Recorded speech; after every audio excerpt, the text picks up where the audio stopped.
Hello guys! Welcome back to my channel. Ang vlog natin ngayon is nag-rescue tayo ng baby bird. Ayan guys, makikita nyo yung baby bird. Halos hinang-hina siya, wala siya halos kinain. Ito yung pang third namin na inakay. Yung kapatid niya guys, malaki na. Ito yung kapatid niya, yung pangalawa naming inakay. 1 linggo lang ang kanilang pagitan. Ayan guys, ito yung video nila na magkasama sila nung pangalawang inakay. Makikita na konti lang yung difference nila. Inalis namin siya dun sa kulungan nila kasama yung kanilang nanay at tatay, yung magulang nila. Kasi napansin namin hindi na siya pinapakain guys. Hindi siya pinapakain, gutom na siya at nanghihina. Nakita namin siya guys kagabi. Nasa labas siya ng nest box. Hindi ko alam kung paano siya napunta dyan sa labas.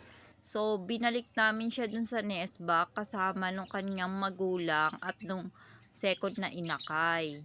Ayan, makikita dito na may kinain siya pero konti lang. Konti lang yung sinubo sa kanya ng kanyang mga magulang.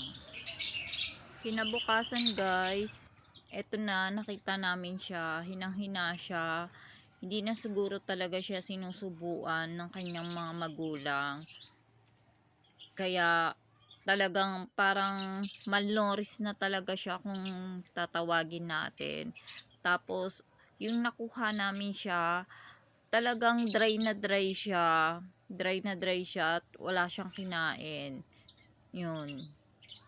Kaya nag-decide talaga kami na ihiwalay na lang siya, i-hand feed. Binigyan namin siya guys kanina ng hand feed formula para talaga yun sa mga baby bird. Pang hand feed siya. Para siyang powder siya, nalalagyan mo lang ng konting tubig. Ayan siya, yung sakto formula for hand feed. Yan yung binigay namin sa kanyang pagkain. Tapos nilagay lang namin siya sa syringe. Kasi maliit lang yung bibig niya para makain din niya. Medyo nagkaroon siya ng energy. Ayan, nakakalakad-lakad na siya ng konti kumpara kanina sa una nating video na nakapikit lang siya, hinang-hina. Yan, medyo nakakain na siya dyan guys. Medyo nagpapahinga rin siya. Yung nagkaroon siya ng konting lakas, nagpapahinga rin siya. Tapos inoorasan na lang namin para kung kailan namin ulit siya pakakainin. Pero onti-onti lang guys. Huwag nyo masyadong biglain siya kasi maliit lang din yung stomach ng baby bird. Hindi mo sa kanya pwede ipaubos lahat kasi maliit lang yung stomach ng baby bird. Ayan, alalay lang yung pakain natin sa kanya guys. Unti-unti lang yung pagpisil nyo sa syringe. After natin siya i-hand feed ng formula guys, hayaan natin siyang makatulog, magpahinga para bumalik yung kanilang energy. Pero time to time, i-check natin siya. Kasi nga, titingnan natin kung okay pa siya.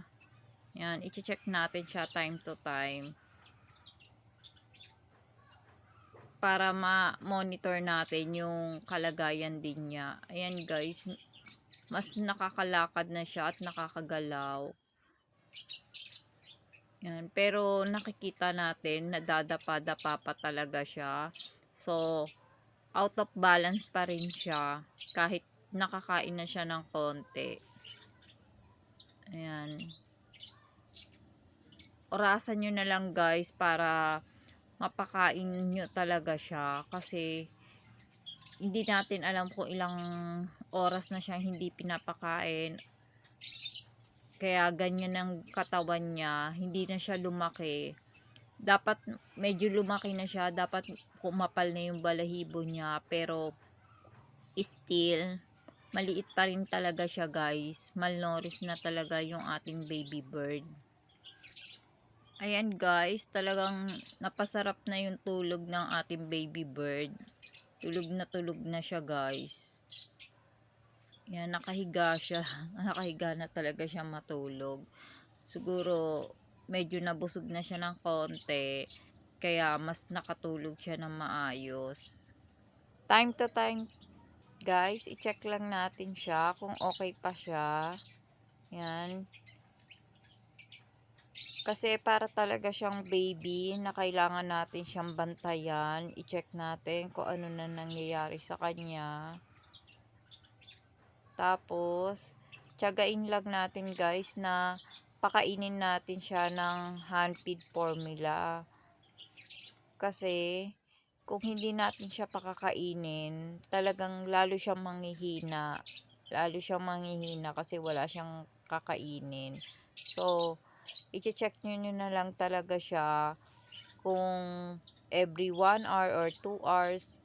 Kung titingnan nyo kung busog pa siya o hindi na, pwede na natin siya ulit pakainin.